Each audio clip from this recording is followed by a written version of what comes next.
Come on in Facebook, come on in YouTube. Thanks for being here today on Jimmy Rants. We're going to get started here in just a moment. So thanks for being here. Real excited about bringing this topic to you. It's going to be controversial. Just going to warn you ahead of time that not everybody's going to like this episode, but I am just the messenger. What's up, Hank? Just the messenger here today, you guys. So stay tuned. When you hear what I'm going to share in today's Jimmy Rants, I think some eyes might be open, but it might also get you to think, which is always what I try to do here on Jimmy Rants. Hello, Jacqueline. Thanks for being here. Hello to my YouTubers. Come on in, you guys. Thanks for being here today as well. What's up, Kim Cole? Always great to see you here on YouTube Live. Hello, Mary. Hello, Norma. Make yourselves at home, you guys. We're about T-minus 2 minutes away from starting my show, Jimmy Rants. We try to do this show 11 a.m. Eastern, Monday through Friday. Sometimes we throw in some bonus ones, but 11 a.m. is kind of my prime time to be on here. Hello, Tracy. Thank you for being here today as well. It is raining cats and dogs here in South Carolina today. I mean, it's just absolutely pouring down rain. It was raining most of the day yesterday, all night last night, all day today, all night tonight, all day tomorrow. It's just like the floodgates have opened up. I think the weather system must have had coronavirus in April, because now it's healed and it's dumping all this water that would have been dumped in April apparently. Hello, Kimberly. Hello, Brian. Thank you guys for being here. Hello, Vicky. Again, welcome to my YouTubers. Thank you for watching live on the live stream. It's always fun to see you guys here as well. Hello, Shirley. Always fun to see you here. All my usual suspects come in early. I really appreciate you guys. You are the lifeblood of Jimmy Rants, so I really appreciate you guys and your attendance here. Hello, Melissa. Thanks for being here. And Vicky. So, yes, I have a very controversial Jimmy Rants to share with you here today. And don't shoot the messenger. I am reading from an article from one of the respected voices in the keto community. So don't shoot me if you disagree with this, but it is certainly something that's going to make you think. Hello, Mary. Hello, Nathalie. Hello, Robin. Hello, Alyssa, Kira. All my friends are coming in today. It's good to see you guys here today. We're going to start my show called Jimmy Rants. It's a live show over on Instagram Live, so I'm going to pop over there. Howdy, howdy. Good morning, my friend. Yes, Alyssa, we have to talk. I haven't talked to you in forever, so I would love to catch up sometime. Hello, Connie. Come on in. We're going to get started now over on Instagram Live, and here we go. Hello, if you're watching this on Instagram, thanks for being here. Pop down there. Go hit that little button down there. It sends you straight to IGTV. You can see what we're talking about here today on my show called Jimmy Rants. JimmyRants.com is the website. If you want to engage live in the show, you got to go follow me. I'm over on Instagram. I'm at Living Low Carb Man, LIVINLOWCARBMAN. Once you are there, engage live. Just like all these wonderful people. They're coming in right now. Thank you guys for being here today on Jimmy Rants. We also simulcast over on my Facebook page. Thank you guys for being here today. We also simulcast on my live stream of my YouTube channel. So lots and lots of people here in the family of Jimmy Rants. So thank you all for being here today. If you missed the live here on Instagram, they do throw it up. It's a pretty cool new feature, you guys. When we're done doing Jimmy Rants, they let me upload it directly to IGTV, like immediately. I type in some show notes and put it up on my page. And so as soon as this is over, it's up available for replay right away in high definition on IGTV. So be sure to watch it that way if you miss any of the lives. We also throw them up over at JimmyRants.com, and finally over on YouTube. Type in a keyword Jimmy Rants. You will find the show. And it's Tuesday, so we do also air some of the past episodes on the Livin' La Vida Low Carb Show. That is my flagship podcast, over 1,600 plus episodes and counting of that podcast. And so on Tuesdays, we air a special Jimmy Rants on the Livin' La Vida Low Carb Show to air some of that. Today, we've got a whole slew of recent Jimmy Rants I did about the meat shortages because of COVID-19. And so go listen to that one today on the Living La Vida Low Carb Show, llvlc.com. Okay, you guys, it's time to get a little controversial. And sometimes people, they get their feathers ruffled a little bit because they don't want to hear controversy. They don't want to hear alternative viewpoints. But I am of the mindset that knowledge is power. And when you're empowered with knowledge that comes from an authoritative position, comes from a scientific frontline sort of position, you want to listen to those people. I don't think everybody that has an opinion, and I've said this many times before, I don't think everybody that has an opinion about COVID-19 needs to be heard. They can speak all they want, they can shout it from the mountaintops all day. They're just a Joe Schmo that's just like sharing opinion based on a whole lot of nothing. Yeah, I don't have a lot of respect for that kind of position. Share your thoughts if you want, but don't expect anybody to heed it. But when you have medical professionals speaking out, sharing their thoughts as it relates to COVID-19 or any part of health, I think we need to be listening to them. And I've talked about it on previous Jimmy Rants. There's a lot of these doctors that are working right there on the front lines of COVID-19 saying, now wait a minute, some things don't smell right, and they're doing videos on YouTube and then they're getting censored on YouTube. So a lot of that kind of stuff is going on. But I think when a medical professional expresses some concerns that they're noticing and they offer up some things to back up what they're saying, that we have to listen to what they have to say. And one such medical professional right here in the keto community is Dr. Adam Nally. So those of you watching on the Instagram feed, I'm going to put a picture of Dr. Nally on the screen for you. So that is Dr. Adam Nally. He is a doctor of osteopath right there in Phoenix, Arizona.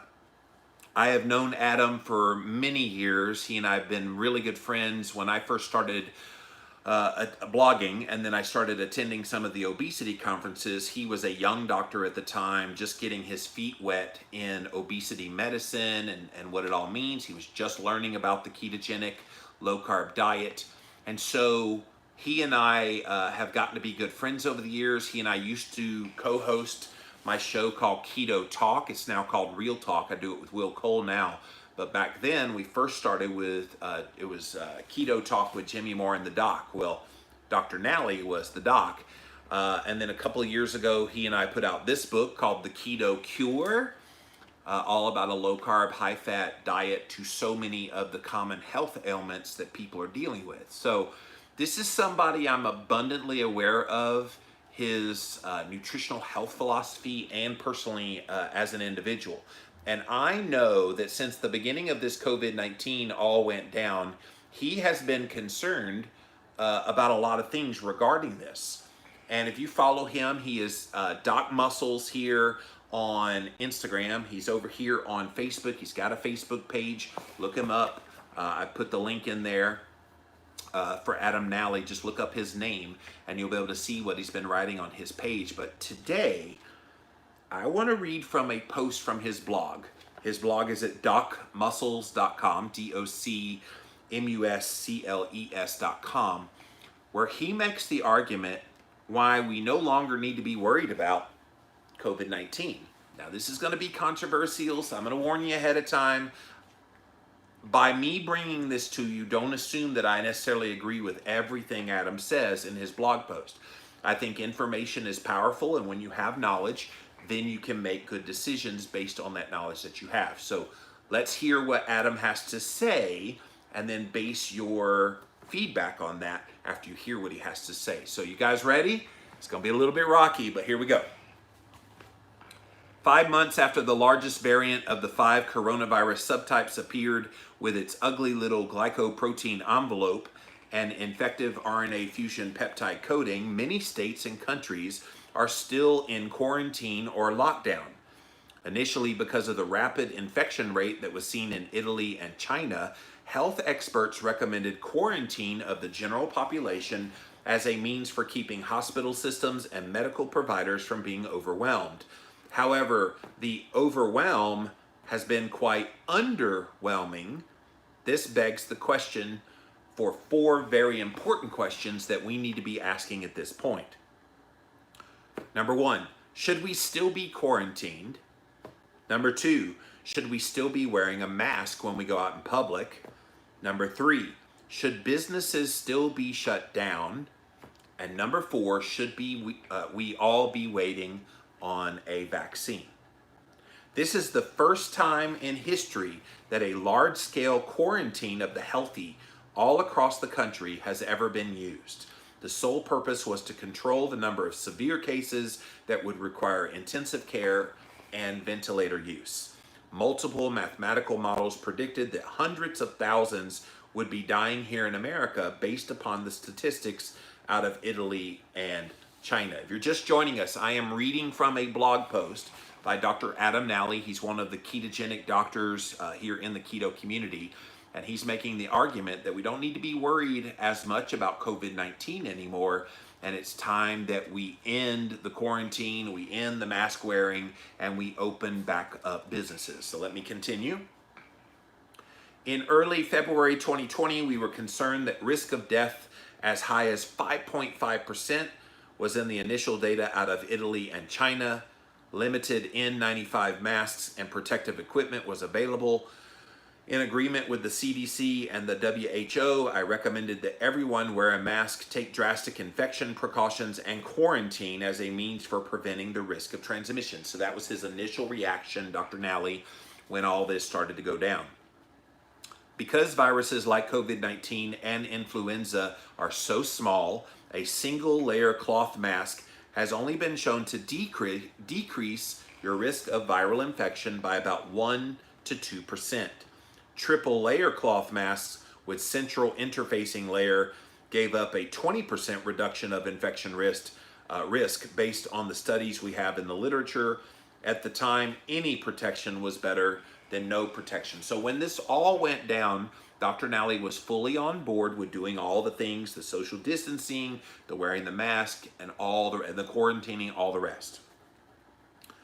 But he makes the argument that this has all been very underwhelming. As this virus crossed our shores, traveled all across the amber waves of grain, and ascended to the majestic purple mountains of majesty, the overwhelming number of patients hitting the hospital in droves isn't quite what we saw. A few areas such as New York City and Washington State were hit very hard, but not nearly as hard as they predicted. The only reason that we quarantine an entire population was a means of decreasing the load on hospitals and medical providers. Ever since the coronavirus entered the US, 2% of those who actually get infected have required hospitalization. Our fears never actually came to fruition. The hospitalization load never even reached full capacity in 99% of the hospital facilities across the country. Many of the facilities began furloughing employees last month. Some claim that this is because we quarantined the healthy, yet if this were the case, infections would begin to rise as soon as all the lockdowns were lifted. Yet, so far, there's been no surge coming in the last 3 to 4 weeks, not even a blip. And even in Sweden, who only quarantined the sick and the elderly at high risk, has not seen the overwhelming surge of death that so many people had predicted. So then Dr. Nally shifts to why we are quarantining healthy people. In all of history, we've never seen any benefit that comes from quarantining healthy people. In fact, quarantine of the healthy has been demonstrated to be unhealthy when you have a well population. Based on scientific evidence we have today, despite what our politicians say, there's no reason that we should be quarantining anybody that is not ill. Seeing all of this data over the last 2 weeks dramatically changed my perspective on this virus. Well, the only concern with that position that Dr. Nally has taken is COVID-19 very specifically infects a lot of people that are asymptomatic. And so if you're asymptomatic, you think you're well, you think you're healthy, but actually you're carrying the virus, which then can be passed on to other people. So this is kind of the uniqueness that COVID-19 does present. So it's interesting he makes that point of, well, if you're not ill, you should not be quarantined, when we know that the reason why people are being quarantined, even so-called healthy people is to protect those people that are vulnerable that you may come into contact with. This is how the nursing homes have had huge outbreaks. People come, are asymptomatic, but they bring it in and they transmit it, and then these metabolically unhealthy people tend to get it and suffer the worst consequences. So I slightly disagree with that point, because he's not taking into account that this isn't just about the individual and their symptom, but it's also about, could they be carrying it? So far, that's the major point of dissension that I have with what he's writing here. So risk factor for disease severity, there are 3 different maladies: hypertension, which is high blood pressure, diabetes, and coronary artery disease. These are all the 3 most common medical problems that I've seen in my clinic over the years. Remember, he is a practicing osteopath who sees patients on a daily basis, trying to help them with a ketogenic diet. That's what affects 85% of the people in my practice. All of these are driven by hyperinsulinemia and insulin resistance.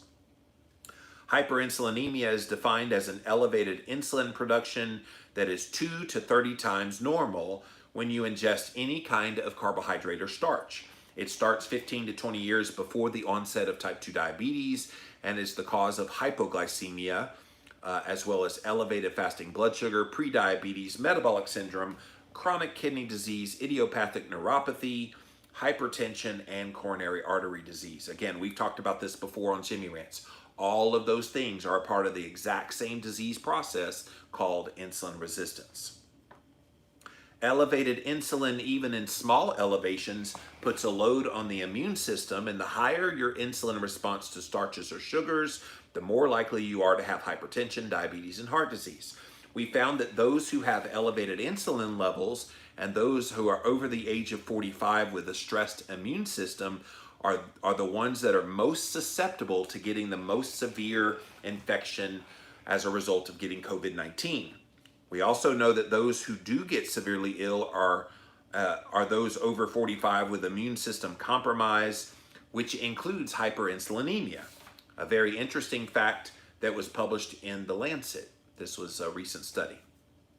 In that study, the authors found that the highest rates of death occurred in those who had current hypertension, current type 2 diabetes, and or current coronary artery disease, heart disease, atherosclerosis. So this is that comorbidities that you've heard me talk about in quite a few Jimmy Rants recently. And so the comorbidities certainly make this advance a little faster. So interestingly, in Italy, Spain, and Portugal, they have the highest incidence of metabolic syndrome, hyperinsulinemia, all across Europe. It stands to reason that they have also been hit the hardest with a virus that is focused on this form of immunocompromise. So I know in Italy, they always talk about that they're an older population as well, and that helped to contribute to why it hit them so hard. Older meaning more susceptible to having metabolic disease and things going on with a comorbidity. So the coronavirus is quite common, Dr. Nally continues. It's traditionally the very cause of the common cold. In fact, 2% of the population are asymptomatic carriers of 6 very different coronavirus strains that are all known to infect human beings. And this class of virus is responsible for 10% of all respiratory infections yearly all around the world. So he asks the question, should we be in quarantine still? He answers it by saying no. What we should be focused on is limiting exposure to those who are at the greatest risk. So who does he think has the greatest risk? Nursing homes?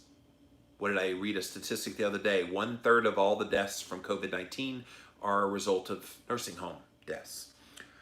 Care centers, I guess that's general health care centers. Populations of elderly, so wherever there are elderly people, which again, we talked about that earlier, elderly, more likely to have comorbidities, more likely to have metabolic disease and insulin resistance, as well as anyone known to have a suppressed immunity. Our focus, efforts, and funds should be spent keeping those populations from being exposed.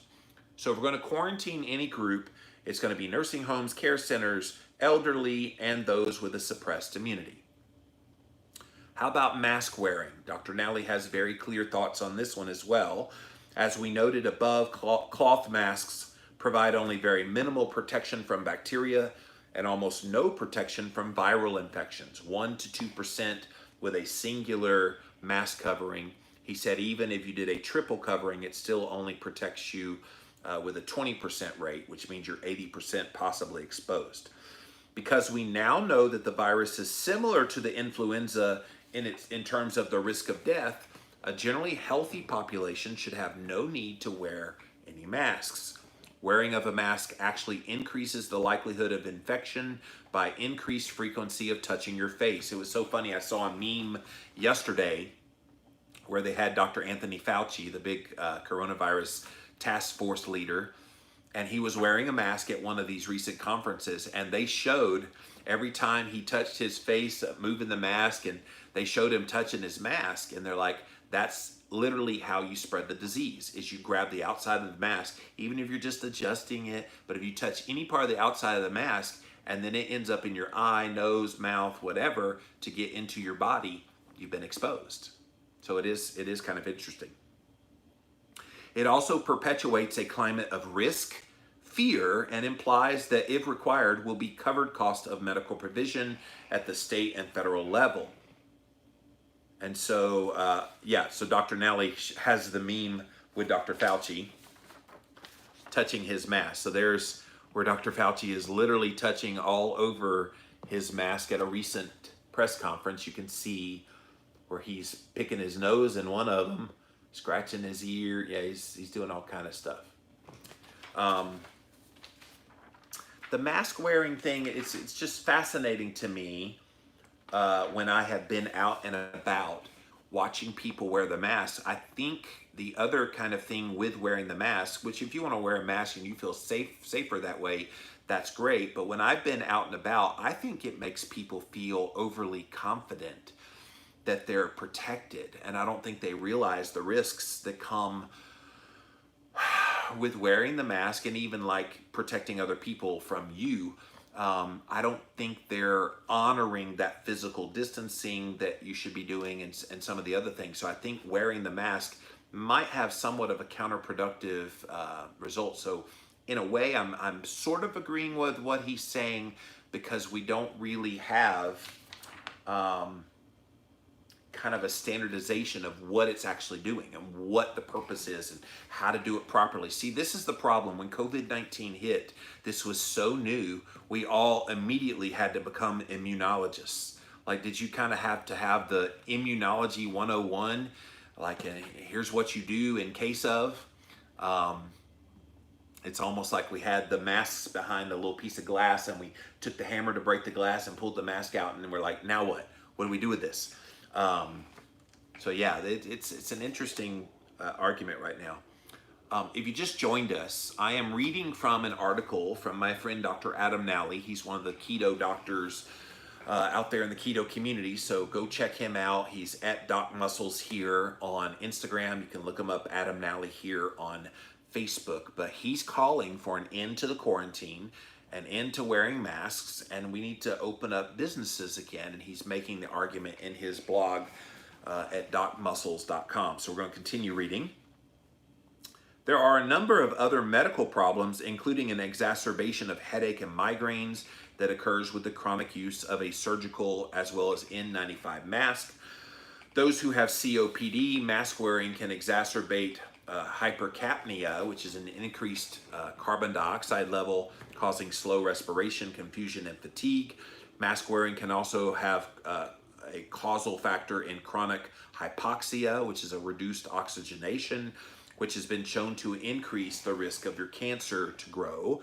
In cases where patients have pulmonary fibrosis or impaired lung function, wearing masks for prolonged periods of time can lead to a loss of consciousness, and that's been documented. Therefore, I think wearing a mask for prolonged periods of time when it is not medically justified is not recommended, and in many cases can be dangerous to your health. Again, I think if someone wearing a mask feels comfortable and safe because that makes them feel that way, then I think it's okay if someone wants to do it. as long as they're aware that it does not give them this illusion that they are protected undeniably. That's what I see happening. And then this whole idea of if you don't wear a mask, you are just incredibly fearful. He is hitting on some really interesting parts of all this, that we're almost being shamed into wearing a mask when you go out in public. And that if you don't, you start to have those fears pop up. And he's saying, well, the fears seemingly are unfounded because we're finding the masks aren't doing as well a job as we might think they are doing. So again, I'm reading from what he's saying here and trying to give you more information to think about this. So what about the businesses being shut down? He has some thoughts on that. If the ultimate goal of quarantining us was to flatten the curve and protect hospitals from being overwhelmed, we were successful at doing that in mid-April, a full month ago. Some communities rightfully extended that quarantine to the end of April. However, there has been no justifiable evidence to suggest that healthy people can't now go back to work, feed their families, pay their mortgages, and provide for themselves. Multiple states, including Wisconsin, Kansas, and Michigan, have federal courts already overturning these quarantine measures enacted by overreaching emergency gubernatorial orders. So he's making the argument of, if we're generally healthy, then why should we not get back to business as usual when it comes to people reopening their businesses? Again, that's his thoughts. As for testing, how accurate are they? The accuracy and predictive values of SARS-CoV-2 tests have not been systematically evaluated. The sensitivity of testing likely depends on the precise RT-PCR assay, the type of specimen that's obtained, the quality of the specimen obtained, and then the duration of illness at the time of testing. He notes a study of 51 hospitalized patients in China who had this test conducted, which was a throat swab. 15 of them, which was 29%, had a negative initial test and only were diagnosed when they started doing serial testing. A similar study of 70 patients out of Singapore used the nose, where they basically shoved the swab down the nose and down the throat. It was negative in 8 of the patients. In both studies, rare patients were repeatedly negative, only tested positive after they conducted 4+ tests. This is a problem, and I talked about this on a previous Jimmy Rants, that because of the painful nature of shoving that swab down the nose, down the throat, not everybody goes down deep enough to get an accurate swab. So when they pull it out, it comes back negative. Oh, I don't have COVID-19, when they may actually have it. I think they said the fail rate was 30%. So it's significant, the amount of people that don't get a good test result. 7 studies, including 2 unpublished reports that evaluated RT-PCR performance. The estimated rates of these false negative results were 100% on the day of exposure, 38% on day 5, 20% at day 8, and 66% by day 21. And even though the manufacturers are pushing the antibody testing with IgG and IgM frequently showing a false positive as well, and they've been shown to be erroneous 20 to 30% of the time, according to Dr. Nally, the accuracy and time to antibody detection vary with the particular test used. Studies evaluating the specificity of serologic tests in a broad population are currently lacking, and in particular, the rate of cross-reactivity with other coronaviruses is a potential concern, and IgM tests are prone to false positives. So that's interesting. That's the first time I've ever heard that when you get one of these antibody tests, that yes, it's supposed to detect COVID-19, but what if it detects one of the other coronaviruses, and it might show that you have antibodies for one of the other ones, but not for COVID-19? That's an interesting wrinkle I had not thought about. In the first week since symptom onset, fewer than 40% had any detectable antibodies. By day 15, IgM and IgG were detectable in about 94 and 80% respectively in the various studies that he's looked at. In the United States, several serologic tests have been granted emergency use authorization by the FDA for use by laboratories certified to perform moderate and high complexity tests. The FDA highlights that serologic tests should not be used as the only test as a means of diagnosing or excluding active SARS-CoV-2 infection. The sensitivity and specificity of many of these serologic tests are uncertain. Yeah, when the FDA said, yeah, have at it, we need more testing, they pretty much opened up the floodgates for inaccuracies. And I know I talked to Dr. John Lemansky, which, by the way, tomorrow on the Live and La Vida Low Carb Show Wednesday episode, llvlc.com, I have a full hour conversation. Actually, I think we went about 75 minutes. John and I had a discussion last week. He's working on the front lines with 7 different hospitals right now with patients with COVID-19, had some really interesting insights to share. And one of the insights was that a lot of this testing is so bogus right now that we really need a 95% sensitivity. And most of these tests do not have anywhere close to that 95%. So that test that I had run, the antibody test recently, was a 95%. I did consult with John before I went there. But those tests are few and far between and definitely not available widely. All right. So, Dr. Nally asked the question, should we all be waiting for a vaccine? So as a preface to this section, please be aware I'm a very strong proponent of safe and effective vaccines. Because the RNA vaccines are so new, long-term efficacy, safety, and adverse reaction studies should be essential before these are recommended across the board. It can take at least 4 to 5 years to 1, bring a vaccine to the market, and 2, complete all the adequate safety studies. And yet they're trying to get it out by the end of this year, maybe early next year. And I just saw a very famous lawyer, Alan Dershowitz. You might remember him from the O.J. Simpson trial. And I'm going to post it on my Instagram stories later. But he made the argument that from a legal perspective, they could require mandatory vaccination. So if they don't go through this process that Dr. Nally's talking about, 4 to 5 years, and they mandate that you take this vaccination. Now, there's going to be a fight on their hand if they try to like force people down and shove it into their arm.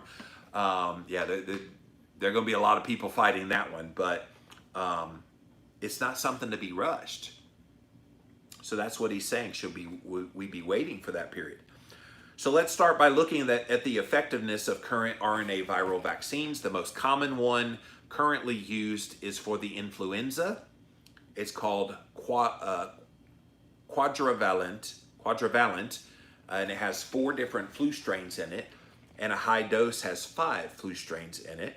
Over the last 20 years, the percentage of seniors who get the flu shot increased sharply from 15% to 65%.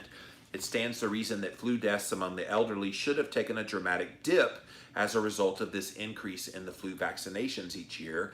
Instead, influenza deaths among the elderly actually have gone up. It was hard to believe, so researchers at the NIH set out to do a study adjusting for all kinds of factors that could have masked the true benefits of the shots. But no matter how they crunched the numbers, they got the same result. Flu shots had not reduced death among the elderly.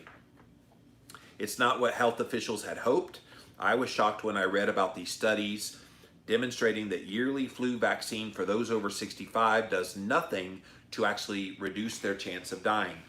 These studies funded by the government in 2005 and 2006 were suppressed, and you've never heard about them.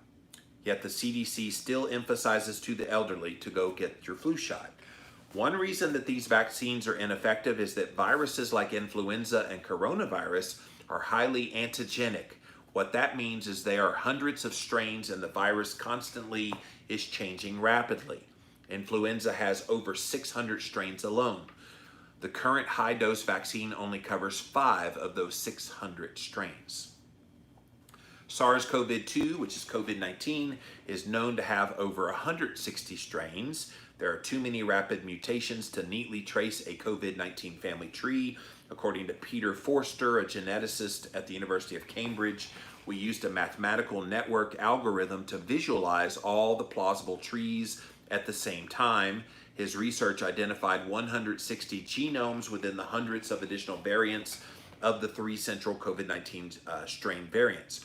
The other very fascinating concern is that the use of an RNA virus has the potential to increase susceptibility to other viruses. In a Department of Defense study looking at 6,000 military personnel vaccinated in 2017-2018, those who got the influenza vaccine demonstrated an increased susceptibility to coronaviruses by as much as 36%.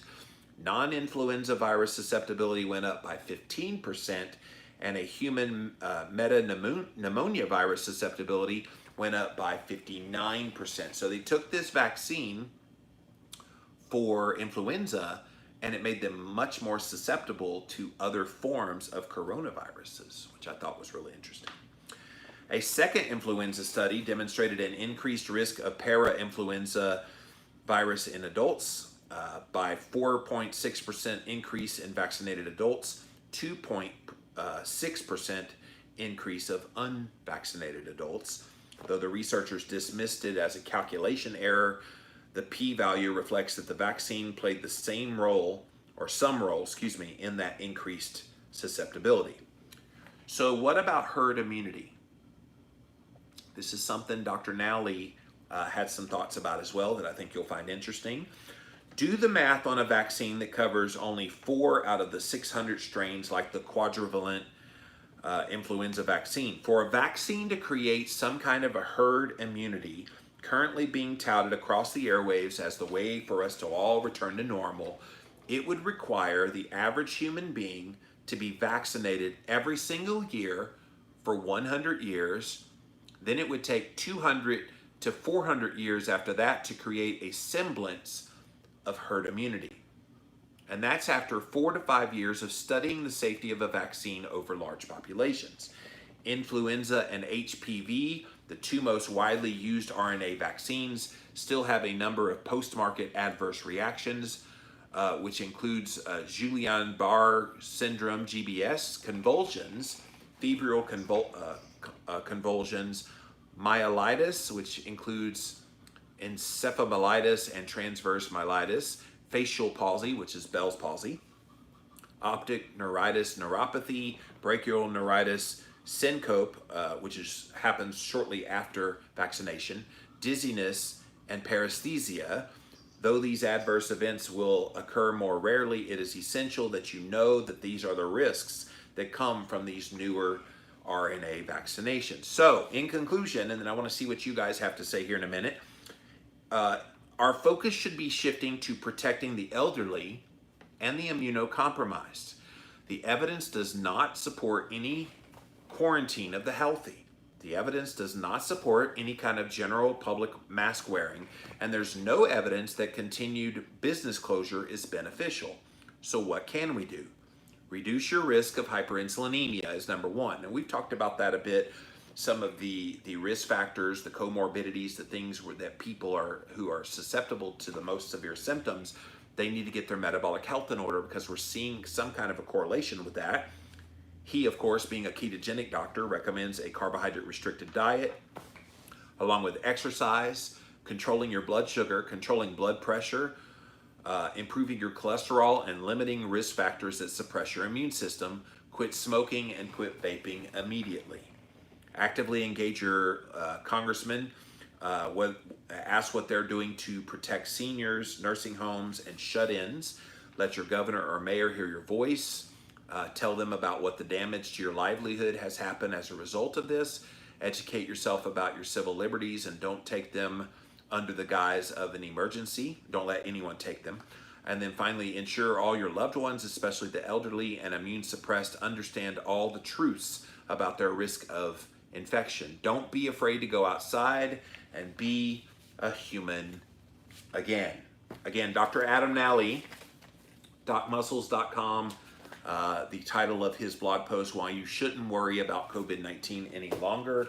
Again, if you joined us late, I am sharing this for information purposes. Please do not think all that I just read is necessarily what I believe. I'm reading it because I think it's interesting information from a medical professional who is saying some interesting ideas that I think everything needs to be on the table right now. We need to consider everything that's happening and take it all within the same context of what we're hearing from the official narrative, along with some of these alternative perspectives. The only thing I wish Dr. Nally had addressed that he did not address is social distancing, which I hate that phrase, social distancing. It's actually physical distancing.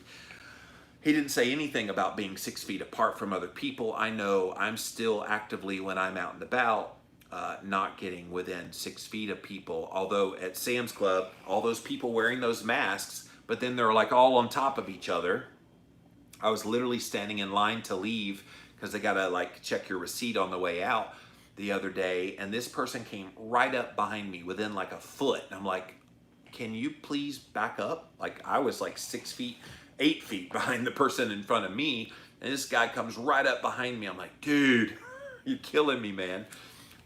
So I assume by his omission of talking about it that he still thinks physical distancing from other people is probably still a good idea. How long do we hold to doing that? How long do we hold off on giving hugs? How long do we hold off on like touching people, even fist bumps or anything? How long do we do that? He didn't mention that anywhere in his article. I may have to reach out to him and say, dude, more. Maybe I invite him on the Live and La Vida Low Carb show to talk about what he wrote in here and then ask him some of these other questions that I have. But it's good to hear what some of these medical professionals are saying because they know from whence they speak. And of course, Dr. Nally had all the citations in his blog post at docmuscles.com. If you want to see any of those, just click on that and go read his article. All right, I'm gonna come over here to Instagram Live first, then over to Facebook Live, and finally over to YouTube Live. Thank you all for being here today. JimmyRants.com is the website. All right. I love listening and watching to Dr. Nally, says Linda. Thank you. Yeah, he was fun to do a podcast with, and obviously we wrote a book together. So Mrs. Marvey says, I agree with you that masks seem to make the folks feel overly confident. I think many don't realize they're supposed to keep others safe if you are infected, not the other way around. Yeah, I think they have not done a good job of explaining the purpose of the masks.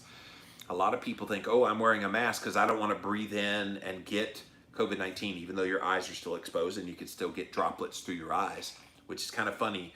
They should have done like mask and goggles, maybe. Maybe we should have had like little clear goggles walking around and mask and goggles. And yeah. But yeah, it's not about you per se, but about you spitting droplets at other people if you're infected and then you get someone who's immunocompromised or elderly or one of these comorbidities. Yeah, it is interesting. They've done a horrible job of explaining the purpose of the mask. They just said, wear a mask, and didn't really tell us anything about that. Tanya says, I agree with everything that he said. I think our businesses should open back up. I don't think wearing a mask out anymore is helpful unless the business requires it. Yeah, a lot of businesses are requiring it. I know Costco, as of Monday, were requiring anybody that wants to come in their store to wear one. I have not been to Costco since they require it. And full disclosure, I have yet to wear a mask when I go out, but I'm not out that much. I literally am at home. My normal day-to-day-ism of what I do in my job, I pretty much live on my property and do everything here. The only reason I go out is go get food and come back home. That's it. So I'm not really out that long, and I try to go in the off-peak hours so I'm not fighting a lot of people out there. So I do not wear a mask. When I am out, I don't get anywhere close to anybody. I don't even talk when I'm talking to, or when I'm in front of an employee. I don't even talk because I know those droplets can go out. If you haven't seen some of the laser images of when you talk, how much you spit, you don't realize all the spit that goes in the air. It would be cool if I got like a black light, turned off the lights and did a black light, and you could see all the little droplets in the air. It's Jimmy Rants, you would get showered if you saw all the spit in the air. Marley says, I mostly focus on trying to get healthy, so if I get it, I can survive it. Yes, same here. I think for me, I have been dosing on vitamin D at a very high level. I've been taking, ever since all this went down, somewhere around 25 to 30,000 IU of vitamin D. Not every single day, but I high dose that just to keep that up. And I'm doing a general multivitamin and some other things. Vitamin C, I have not been able to get into a higher dose just yet. It gives me too much gastric distress. So I'm trying to find a version of it that doesn't give me poopy pants. But yeah, I'm the same way. I've done all the things to try to stay healthy, and obviously staying keto has been helpful as well. I read Dr. Muscle's or Doc Muscle's article yesterday, mostly agreed as well. It's a shame alternative opinions are so taboo right now. And yeah, not only taboo, censored. Like if he made a video that shared all of this information over on YouTube, YouTube would have already brought it down. And I love that he wrote this blog post on his website because they can't take it down off of there. It's up. And I wanted to give him an amplification here today to at least let people hear about this. Now, whether or not this video is going to stay up or not, I suppose we'll find out. But it is a shame that people that have medical knowledge and medical moxie and share the science that supports their position, why we're not hearing from them. Okay, maybe it's not something that's valid. Maybe it's not something that we pay attention to. But let's not squelch the voices that might have something to say. So I agree with you. I'm glad that he put this out here, but unfortunately, a lot of these kinds of voices like his are not being allowed to be heard, which is a shame. All right, thank you, Instagram Live. We're going to pop over here now to my Facebook page. We'll be back here in just a minute, Instagram. Hey guys, what's going on? Let's see what you guys have to see. What you guys have to say about this. I even fall over my tongue sometimes. It just happens. It is what it is. Lots of hellos. Hello, guys. Berkeley says, people spread the flu long before symptoms show up. COVID-19 is no different. Yeah, I think reminding ourselves that even though you're asymptomatic does not mean you're not spreading. And so I would love to ask that question of Adam. Okay, if someone's asymptomatic, let them back out, let them go to work, let them blah, blah, blah. But what about the people who are infected, but they're asymptomatic, and so they could spread the virus? Is he not concerned about that? That would be one of my first questions if I can get him on the Living La Vida Low Carb show. Berkeley says, I don't need the government to protect me from illness. I'm 69 years old. I can do all the measures that I deem necessary. Well, you're also a little more vigilant than most people at your age. Kudos to you for doing the things to keep yourself healthy, and I know you are doing those things. But not everybody at your age and older are, and they've lived their life and had some rough things happen in their health, and now they are they're sitting ducks. My mom is 70. And she has myasthenia gravis, which is an autoimmune condition. She actually got that because she got bit by a bug about 8 years ago, which gave her meningitis. The meningitis then morphed into this myasthenia gravis, where basically one whole side of her body just went numb, and it was almost like a stroke. And so now she's on very high doses of steroids and some other medications to deal with it. I put her on keto, and that certainly helped. I've got her using CBD oil, but she's very much in the category of someone who's at high risk for COVID-19. So I'm talking to her just about every other day, reassuring her, okay, just stay at home. Don't, if you need anything, call my sister. She lives there where she does. And yeah, so she's feeling confident and safe and just doing the right things to protect herself. Judy says, I agree with Dr. Nally. We have destroyed the economy because of models that have been grossly and consistently wrong. Protect ourselves that are most at risk, and the rest of us need to go back to work. And there is that concern that's been expressed, and he expressed it as well, that we based a lot of these recommendations of quarantine, for example, on models. And we found that the models have been really bad wrong, like grossly off wrong. And so if they've been that wrong, maybe it's time to reevaluate what the original recommendation was. And I do find it interesting, and my friend Allie Miller, who I shared a little clip of the other day here on Instagram, she said the original argument, and Dr. Nally repeated it in his article, of putting us in quarantine was to flatten the curve and not to overwhelm the hospitals. Okay, well, that happened in mid-April. And so why did they not open back up everybody to go back to work, and businesses open back up and everything go back then, if it was to flatten the curve? So they didn't say we're trying to get rid of COVID-19 and wait until the vaccine comes. They said we want to flatten the curve. So I think that's what's got some people up in arms, including Dr. Nally, as to, okay, the original purpose was to flatten the curve. We did that. The hospitals are not overrun, except for New York City and some other areas where they got especially hit. We've done the job that we were supposed to do. So why aren't we open back up? Which thankfully a lot of the states are individually kind of taking this on. Oh, well, we hadn't been hit that hard. I know South Carolina, where I live, they reopened a couple weeks ago. And of course, a lot of our state economy here in South Carolina is predicated on people going to Myrtle Beach and Charleston and some of the beaches. So they reopened the beaches, obviously with parameters in place to allow it to be as safe as possible. So yeah, this could be devastating if they continue to keep people quarantined when we've met the original intention, which was to flatten the curve.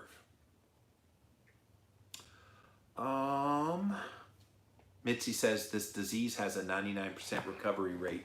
Yeah, I've put that out there before, Mitzi, and people just yell at you, oh my gosh, you must live in an area where it's not as hard hit as us. And usually it's people in New York State, and that's fine. If you live in New York State, yes, you got hit a little harder. If you live in Washington State, yes, you got hit a little harder. If you live in an area that has an elderly population, a lot of nursing homes, yes, those people have been hit hard. But you're right, most of the people that tend to get this have recovered. And when you throw out a statistic like 98 or 99% recover from this, people get mad because, well, you're forgetting about the 1%. No, we're not forgetting about the 1%, but we're saying, look, we're quarantining 100% for the 1%, maybe 2%. And so if we're quarantining everybody to save the 1 to 2%, why don't we quarantine the 1 to 2% and then let the rest of us go back to work? That's kind of the argument that's being put out there. There's no easy answers. And part of the challenge of this too is some people are susceptible and don't know it. And so that's the challenge. And nobody wants to be the reason somebody goes back out and then gets this and does suffer consequences. Mitzi says, my health and my immune system is my responsibility. And that's true. Unfortunately, a lot of people don't even know anything about immune health. They don't know anything about metabolic health. One thing that's been fascinating as a health educator in the nutritional health space for so long is we now have a ripe field of people that are ready to hear the keto message unlike ever before. You know, we've always said, what's going to wake people up? How are we going to get people to understand the value that comes from nutritional ketosis? This is our moment to say, hey, look, you know, all these people that didn't do well with coronavirus, with COVID-19, it's because they had high insulin, like Dr. Nally mentioned, hyperinsulinemia. Immediately get that down. Get your blood pressure down, get your triglycerides down, improve metabolic health, and get all those things in order, then you are going to be stronger in case you do get COVID-19. And so you're right. It is our responsibility, Mitzi. I would never expect anyone to give up their business or ability to make a living. If I had an impaired immune system, I would take measures to protect myself. I remember Allie Miller made that point on her IGTV the other day, where she's saying, hey, look, you know, there's a lot of things we don't have cures for, and there's a lot of people that are susceptible to these things, and there's a lot of people that die every year from the flu and some other things every year, communicable diseases, viruses, and yet we still live our lives. And so what made COVID-19 so unique? Now, I get it, it's kind of a new strain, and people kind of freaked out about the unpredictability of it. I get all that, but it's not something new in terms of we live in a world where these things exist out there with the potential for harm. People are being harmed by all kinds of things every single day that we don't have a cure for. We don't have a vaccine for. So it was an interesting comment that she made. Kira says, let's all stay home forever until nothing bad ever happens again. Well, there are those people who think that. And of course, you can't discount other factors involved in all this. And I really hate to have a jaded position that, okay, it's more than just about public health. Could it have to do with politics? Could it have to do with other factors? I hate to even mention that, but you almost have to give it a little bit of lip service, because it's impossible not to think that there's people trying to take advantage of this situation for their own public, personal agenda and purposes. So I don't know. That's the question. All right, let me pop over here to my YouTube channel. Thank you guys for being here today on Jimmy Rants. Whoa, look at all them comments. Venecia says hello, and then they have a whole bunch of stuff in Spanish. Let's see, my old Spanish. I speak English, but I need to write in Spanish. I'm looking for videos on Alzheimer's disease. Thank you. Wow, I did that on the fly. That's pretty good. Yeah, Alzheimer's disease, you can find all kind of videos. Just look up Alzheimer's on YouTube. You should be able to find it. Kim Call says, I haven't been wearing a mask. I have a doctor's appointment and will be required to wear one there. I do notice people getting close and pulling their mask down to talk. Yeah, it just defeats the purposes. Have they mapped the RNA genome of COVID-19? I was told no, and that is why tests are useless. Have you heard? So Dr. Nally just mentioned that, Pat, that no, they have not, but that they've used some algorithms to estimate that there's 160 different ones, but they don't know for sure. They haven't actually looked at that. Shirley said, I had the same thing happen to me. I went into Target for the first time, where they require my company shipped to wear masks in the store. People were very uncomfortably close. Yeah, don't wear a mask thinking you're now Superman. I don't like people that close to me anyway. I had someone brush my shoulder. Well, yeah, when I've been in a grocery store, I'm always leery going next to an aisle, because somebody might be coming out of the aisle. And yeah, somebody almost ran into me the other day, and it was almost like the Black Plague in my head. Ah! Katie says coronaviruses and most RNA viruses are so mutagenic that a vaccine will not really work. It's the reason the flu vaccine is so ineffective, the reason that we still don't have a cure for the common cold. That's true. Karen says, I think a lot of this stuff is political. It's unfortunate, but I agree with you. I do think there is an element of this that's being used politically. For what purpose, I don't know, but just don't put it past people to have an ulterior motive in keeping this going. Oh, Shirley likes my Spanish. It's been a long time since I took Spanish, but I was kind of reading it broken. I think I did all right. Jill says, wish me luck, Jimmy. I'm leaving for an RV trip so I can get out of the Arizona heat. Yeah, I don't blame you. I've been in Arizona, and it's no fun. It's what, during the summer, you guys get 120, 130 degrees. Rabbi says, do the case and mortality numbers show that population density causes worse outcomes, or do comorbidities contribute to it, or is it different state policies? Whatever it may be, we have to understand that this mass numbers only help the debate point versus counterpoint. In reality, we need to understand the difference between viral and human factors that predispose for probability of infection. If we continue with mass medicine mindset, we will just generate more data for debate without any real action of empowering the end user and reversing comorbidities that would help them become resilient and being able to fight infections and the latest bug of the day. Thank you, Ravi. By the way, Ravi will be on my podcast next week. Really fascinating interview I did with him recently that will air next Wednesday, so on the Live and La Vida Low Carb show. So thank you for that input, Ravi.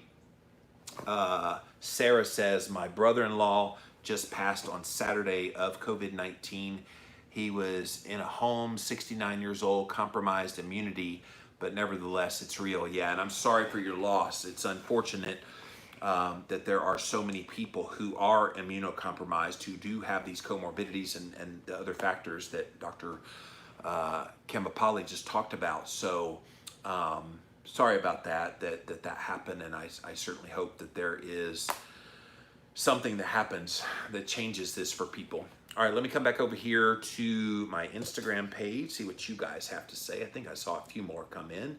Miss Twiggy says, I think we need more robust testing and tracing before we can safely reopen, especially in those dense urban areas. If you can contain a smattering of cases, you can probably manage it better. I think Dr. Nally kind of outlined the testing challenge is we need not just testing, we need accurate testing. And until we can ensure the accuracy, it's going to be a little bit challenging to get that robustness that you're looking for. Kitty Caddick said we need a solid data to build any model on. So far we have no solid data, no reliable tests, testing everybody, some specific virus data, but none of it is here yet. Susie says Australia has only 100 deaths. Yeah, and I've got a lot of friends in Australia. The interesting thing about Australia is, other than the densely populated cities like Sydney, Melbourne, Brisbane, Perth, Darwin, those are kind of the main kind of big cities. Most of it is rural and spread out. I've done 3 speaking tours over in Australia. And then the whole center of the nation isn't even populated by humans. It's a bunch of snakes in there is what it is. So, but that is interesting. 1% of millions of people is still a lot of deaths. You're right, it is. So it should definitely not be discounted. So, all right. So, guys, Dr. Nally gives you some things to think about. And again, don't shoot the messenger. All I'm doing here is sharing some interesting information from a very respected doctor here in the keto community. And definitely I'm going to try to reach out to Adam to see if he'd be willing to come on the Living La Vida Low Carb show to talk about some of what he put in there, plus some of the unanswered questions and some of the things like you guys have brought up here today of your concerns about this. So thank you for watching today. That is this episode of Jimmy Rants. Thanks so much for watching. Go follow me over on Instagram. I'm at Living Low Carb Man, LIVINLOWCARBMAN. Once you are there, you can engage live. We also simulcast live over on my Facebook page as well as on my YouTube page. So thank you all for being here today on Jimmy Rants. If you missed the live, you can watch it on replay on IGTV. As soon as this is over, they give me the ability to put show notes in there and then post it right up on IGTV, so it's available right away. You can also watch it on replay at jimmyrants.com. And then finally over on YouTube, type in a keyword Jimmy Rants. You will find the show. We go Monday through Friday, 11 a.m. Eastern. Sometimes I throw in a 5 p.m. Eastern, Monday through Friday, and sometimes on the weekends. So thank you for watching here today. I hope this made you think just a little bit. And until next time, we'll see you then. Alrighty.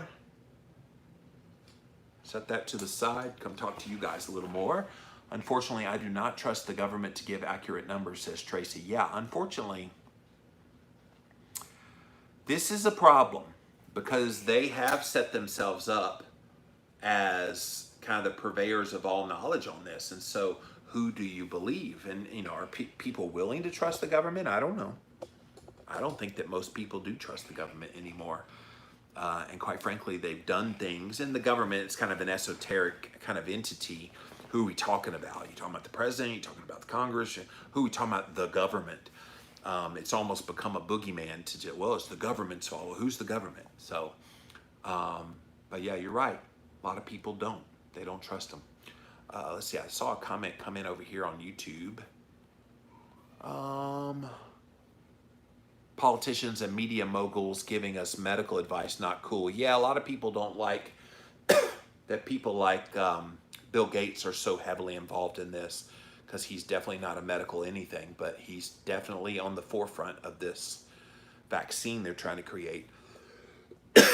Benjamin says, I'm not personally afraid of the COVID virus. I am concerned for other people, of course. On a personal level, I am more worried about mass panic, the emotional pain of social isolation and distancing.